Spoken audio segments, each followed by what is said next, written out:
Господи Исусе Христе, Сине Божий, помилуй меня грешного. Сина и Светиот Дух. Амин. Возлюбени во Христа Бога, браќи и сестри, од денеска почува вистинската подготовка за светите и велики пости пасхални. Од денеска почува подготвителниот период за да влеземе во празникот на Великиот пост. Ова недела Светата Црква Божија ја вклучува во богослужбениот живот на Светата Црква книгата позната под името Постни трио, Постен трио. Таа почнува со денешниот празник, со неделата на Митарот и Фарисеј.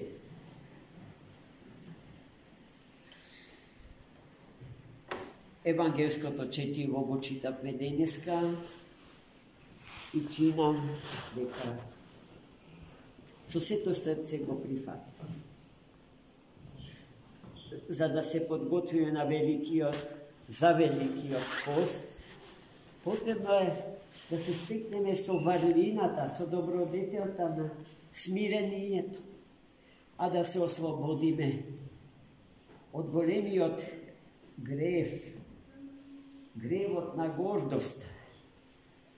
А за гордоста сите свети философи на Светата православна црква зборуваат како за извор на сите страсти и греви. Гордост. Ние добро знаеме што е тоа, бидејќи не верувам дека меѓу нас има некој кој што е слободен од тој грев. Почнувајќи од мене. Најмили мои, че во денешното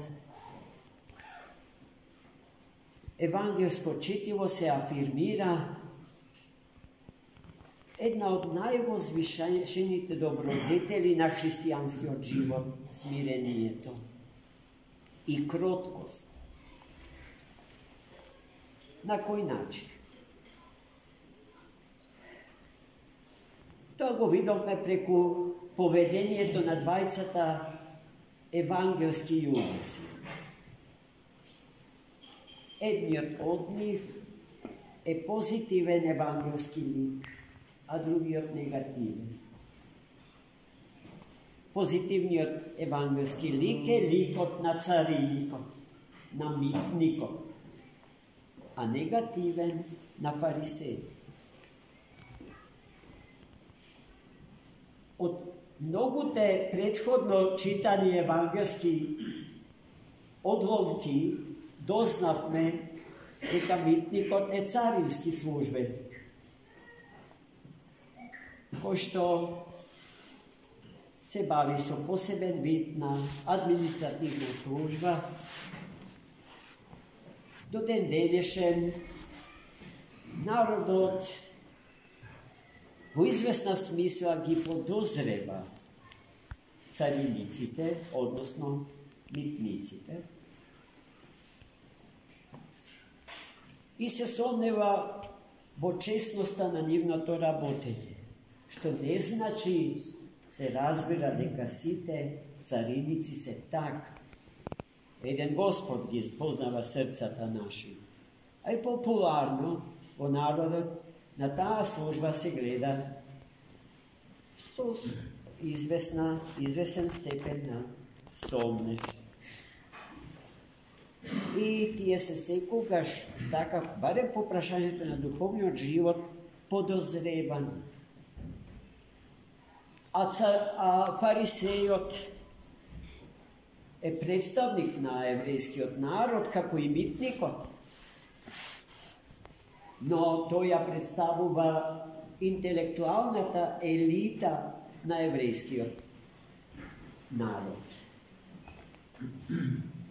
Гледајте, подозреваниот митник е носител на прекрасната христијанска особина на смирението. А образованиот евреин, фарисејот, е носител на негативната, односно на гордост.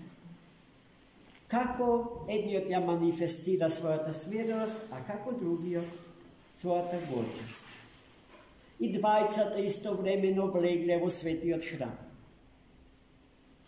Цариникот потрчал да заземе позиција пред самиот олтар на храмот и застанал прилично гордо, со погледот перен кон небото, манифестирајќи известна сигурност и на некој начин чувство на супериорност во однос на сите други, и сметајќи дека со својата супериорност на другите има право да го задолжи Бога со својата доброта и надмоќ наспроти сите други. Затоа тој застана, како што рековме дека застана, и почна афирмативно да зборува за себе си. Тој направил таа компарација, дека не е како другите, а тоа значи дека е подобар од другите. Бидејќи другите се прелюбодејци, сребролюци, несправедливи, а тој ништо од тоа не е. Во таа смисла тој не е како други. Потоа тој 2 пати во неделата пости и како човек образован, кој што добро заработува, 10-тиот дел од заработката му ја дава на Бога. И сето тоа тој го кажал во своја слава, фалејќи се пред Господа за успесите што ги постигна. Наспроти него, цариникот застанал во дното од храмот, за да не биде забележан од окото на кого годе. И така, засолнет од погледите на другите луѓе, клекнат, и без да има смелост со очите своји да гледа во небото, туку вперен во подот од храмот, или поточно со очите на умот во бездните предели од срцето свое, ги изговарал познатите зборови: Боже, очисти ме мене грешно, прости ми мене грешно. И се удирал во гради, признавајќи јавно пред сите дека е грешен човек, дека е недостоен да стои со лицето свое пред лицето Господие. Се спротивно од фарисеи. И Христос ова парабола им ја раскажува на своите ученици. И откако им ја раскажа, заклучил дека митникот многу повеќе од фарисејот му угодил на Бога. Со своето смирение, со својата свртеност кон себе си, а не кон другите. Наспроти фарисејот кој што не се бавел со себе си, туку со другите. Укажувајќи на тугите гревови, ја истакнува својата супериорност над нив, сметајќи се себе си слободен од гревовите на другите. Секако дека тоа не е ниту точно, ниту можно. Но фарисеот нам ни е многу близок и многу знае. Мислам дека во најголем дел од нашиот живот и во најбројниот дел од животните случки, ситуации, поскоро би се нашле во ситуација на фарисеот отколку на митник. Но главната констатација што Христос ја извлекува од параболата за митникот и фарисеот е следнава. Оној кој што себе си се издигнува, Господ ќе го понижи. И оној кој што себе си се понижува, Господ ќе го издигне. Треба ли коментар за тоа? Со такво чувство, во таква една духовна атмосфера влезени, да го почнеме нашиот пост. Оваа недела, браќи и сестри, е редовна недела. Не се пости ниту во среда, ниту во петок. До следната недела, која што му е посветена на блудниот син. Исто така една прекрасна парабола што Христос им ја раскажува на своите ученици и која што, како и денешната содржи, изобилие на поуки, на љубов Божја. И на крај криштата во денешната парабола е содржана и педагогијата Божја. Воспитната моќ и способност на Бога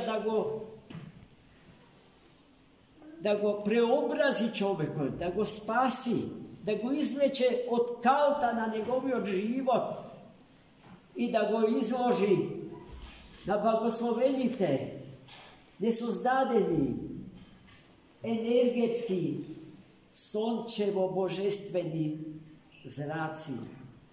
Тие не облекуваат во светлината Господња и ја растеруваат темнината во која што талкаме секогаш кога размислуваме со умот на фарисеи. Господ да ни помогне да се угледаме на митникот, да му бидеме пример на светот. И во нас, такви како што Господ сака да сме, Него, животодавецот и спасителот наш, да го познае.